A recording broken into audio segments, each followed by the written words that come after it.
Robert Russell, the co-founder of the internationally renowned Reggae Sumfest, passed away, leaving a profound legacy in Jamaica's entertainment and tourism industries.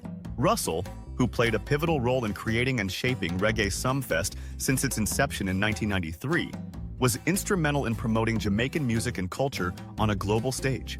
Reggae Sumfest, often dubbed the greatest reggae show on earth, became a platform for showcasing Jamaican talent and a major draw for international visitors.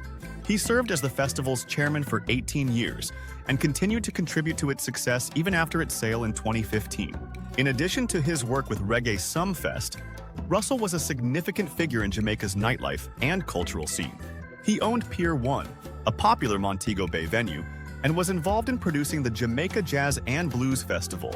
Beyond music, Russell also contributed to Jamaica's film industry, working on iconic projects such as The Harder They Come with director Perry Henzell, a film that gained cult status for its depiction of Jamaican life and reggae music.